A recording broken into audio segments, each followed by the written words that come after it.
Tamla Horsford went to a friend's sleepover, expecting laughter, safety, and a night away from routine. But she never returned home the next morning. Her death was ruled an accident, but in the case of Tamla Horsford, the theories didn't add up, and the questions never stopped. They only got louder.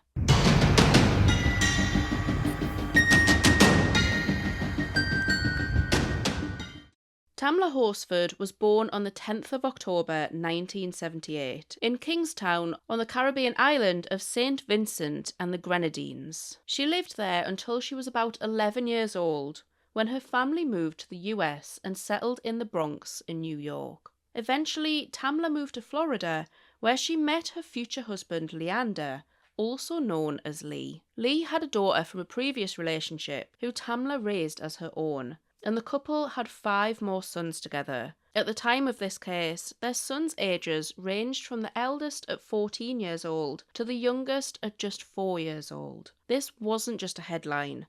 This was a mother with 5 young children waiting for her to come home. Eventually, the family moved to Cumming in Georgia due to Lee's work commitments. Now, before we go any further, there's some history about this area that's important to understand.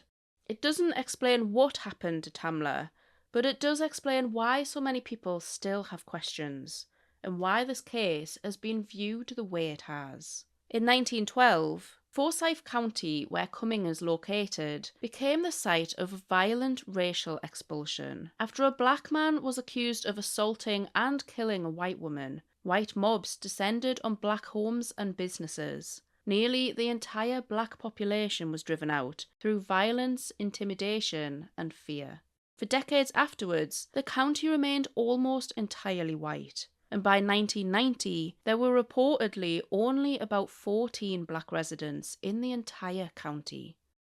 Tamla was known as the life of the party, and it was this warmth that attracted John Mayer's friendship. Both Tamla's and John's son attended football games, which is how they met and became friends. On the night of the 3rd of November 2018, John arranged a sleepover with several girlfriends to celebrate her 45th birthday.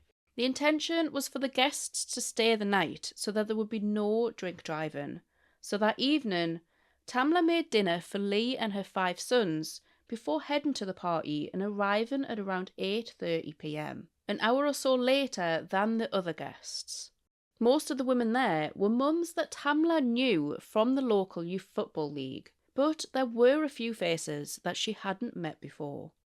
Tamla arrived with a small overnight bag, and as everyone was bringing John a gift of alcohol, Tamla felt it would be extra special to bring a bottle of tequila from Mexico. But John said she didn't drink tequila and insisted for Tamla to keep it for herself instead. John recalls Tamla then taking a shot of Fireball before drinking her tequila with Mountain Dew or water. Soon after arriving, Tamla changed into a white onesie covered with a paw print design. The party was supposed to only be women attending, but John's boyfriend, 27-year-old Jose Barrera, also came along, as did the husband of another guest, Tom Smith. Planning to stay out of the way for the night, Jose and Tom watched the LSU football game in the basement, while upstairs, the women drank, socialised, and kept one eye on the game. As the only smoker at the party, Tamla stepped outside onto the balcony every so often, and she was also reported to be smoking marijuana. However, John poked fun at Tamla, calling her a female Bob Marley while asking her to stop, as her boyfriend Jose was a pre-trial officer and he didn't approve. During halftime, Jose and John joined the women upstairs for some food, and Jose also left briefly to get some more ice. Everyone then played Cards Against Humanity together for around 1 hour, before clearing up. Some guests then made their way to bed, while a couple of others who weren't staying left to go home. All photos and videos throughout the night showed everyone to be smiling and happy, and there was no reports of any arguments or disagreements. As the night was now winding down, John recalls Tamla wanting people to stay up longer. She was enjoying a rare break from her usual routine of a home full of boys, and was clearly enjoying the chance to socialise with other mums. But they declined, with most needing to be up early the next morning. The last guest still up with Tamla was Bridget Fuller. While Bridget waited for her husband to come pick her up, she recalled Tamla eating a bowl of gumbo. Tamla said that she planned to have one last cigarette before heading to bed herself. Bridget left the party at 1:47 a.m. At some point during the night, Tamla also FaceTimed her family. And she called me, I don't know, around 10:30 FaceTime. And, the girls were there. And the other girls were on the couch, and she was happy, she was just smiling. She said, "Hey, say hi to the girls, babe." And I was like, "Hi, girls." And so, we had just a little short conversation. Wasn't really about much. I just asked her if she's having fun. She said, "Yeah, it's a good time. Everybody's having fun." And I guess they were going to play a game in a little bit, and Cards of Humanity or something like that.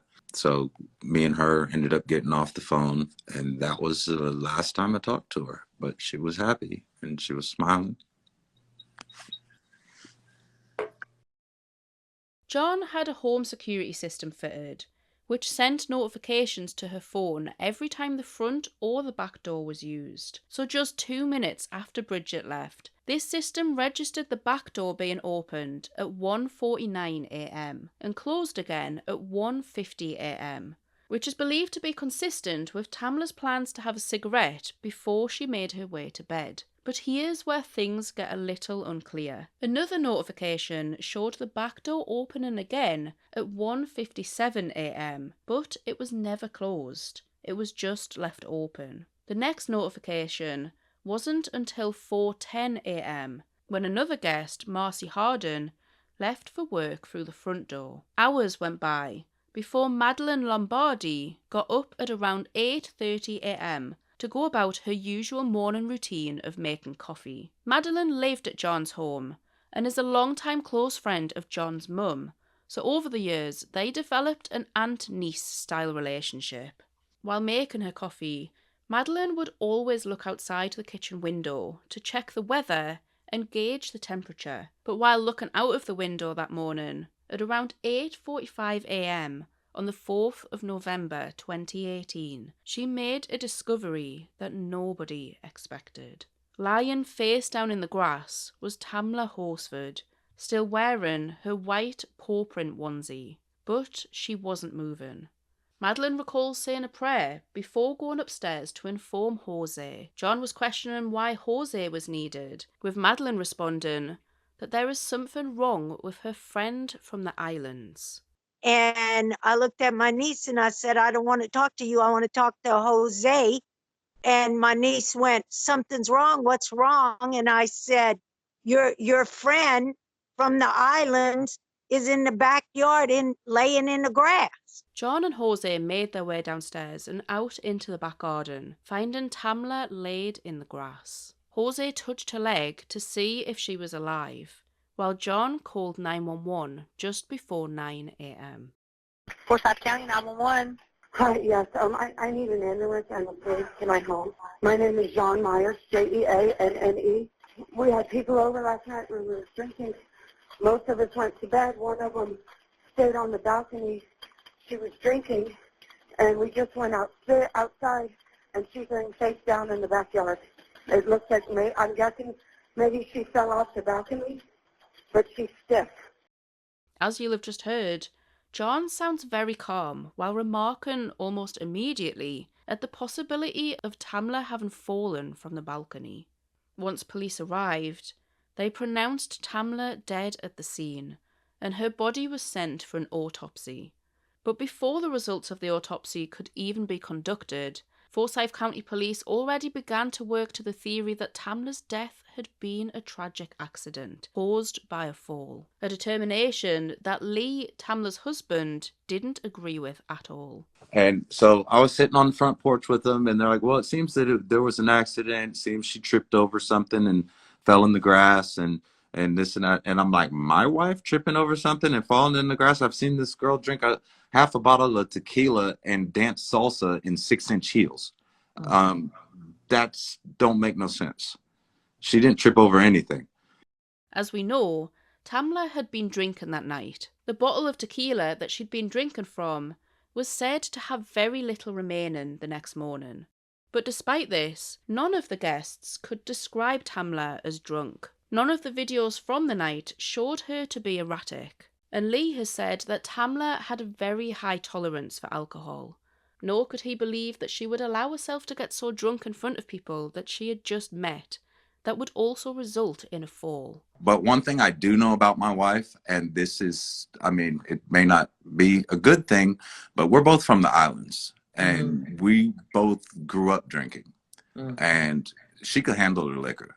She could handle, I mean, and she would drink like straight shots of tequila. Jose revealed that John had security cameras fitted around the exterior of her home. This was after the split from her ex-husband, as he would continue to access the home. But unfortunately, the camera batteries had died, so there was no footage from the night to give more of an idea of what exactly had happened. Police initially suspected that a fall from the balcony was plausible, as John had already suggested. After all, the home security system had shown the door had opened and never closed again. And Jose had also found an unlit cigarette and a lighter on the floor of the balcony, which he recalls moving before police arrived. But once Tamla's autopsy results came back, showing the extent of her injuries, one investigator suggested another theory. Cuts on Tamla's shins were said to have possibly corresponded with tripping over a little metal barrier or fence, or as they referred to it, landscaping, which was close to Tamla's feet. But when combined with the severity of the other injuries to Tamla's body, a ground floor fall just made absolutely no sense. The medical examiner stated it would be impossible. These are the injuries documented in Tamla's autopsy. I'll list them all, and you can decide whether these sound consistent with a fall. They consisted of blunt force trauma to the head, torso, neck, and extremities, including abrasions to her face. There were 4 types of hemorrhages in Tamla's brain, and cuts to her arms and legs. Her neck was broken, and she had a laceration to the right ventricle of her heart. And her right wrist was also dislocated, which investigators say would have been the result of trying to break her fall. No SA kit was done, nor were any fingernail clippings taken, because police said that there were no signs of foul play. No fingerprints were taken, the contents of the tequila bottle that Tamla was drinking from wasn't tested, and the guests attending the night weren't immediately interviewed. There were also no photos taken during the autopsy, which is normally just standard practice. With a blood alcohol level of 0.238, roughly 3 times the legal driving limit, investigators said that blackouts and loss of coordination were possible. But according to everyone who was there, Tamla didn't display those behaviours that night. But investigators determined the combination of alcohol and marijuana found in her system likely contributed to the fall. Xanax was also found in her system, which Tamla wasn't prescribed, nor were any of her family. Allegedly, a guest at the party, however, did take Xanax, and also had a history of sharing it with others. They found Xanax, but the problem with what they found with the Xanax is it wasn't in her liver, which means that it was just given to her. Tamla's case remained open for 4 months when on the 20th of February 2019, the Forsyth County Sheriff's Office ruled Tamla's death an accident. But when you look at the timeline, the injuries and the unanswered questions, was it really that simple? Friends and family were left with many glaring questions. How did she fall over a railing of nearly 4 feet? And how did no one within a house full of people not hear someone falling from a balcony? And that's before even looking at Tamla's injuries. Some have argued that they're far more severe than that of a fall from 14 feet, and that the marks on her arms may have been defence wounds from a possible altercation. The positioning of Tamla's body also caused concerns. Tamla was found face down. Her head wasn't canted to either the left or the right side, so surely this impact from a fall would have resulted in at least a broken nose. But it wasn't broken. Both of her legs were extended behind her, with both feet pointing to the right. But then discrepancies arose in the positioning of Tamla's arms. The party guests recall that both of her arms were down by her side, which is not what police noted on their reports. The police drew an image showing that Tamla's left arm was extended and bent at the elbow, raising the question, was Tamla's body actually moved to coincide better with their theory of a fall? Many began to believe that Tamla may have actually been murdered. Those at the party quickly came under public scrutiny and even received death threats. As the only black woman at the party, theories of what really happened started to travel across social media. Jose Barrera, the pre-trial officer, was of particular interest. Tamla's case only became national headlines after Jose was fired less than 2 months into the investigation. Authorities discovered that he used his role to illegally access reports related to the investigation while he was still a witness. He had also looked up a friend of Tamla's called Michelle Graves. Michelle, like many others, wasn't satisfied with the investigation. She had made multiple posts to social media which were viewed many times, accusing those who attended John's party that night of playing a role in Tamla's death.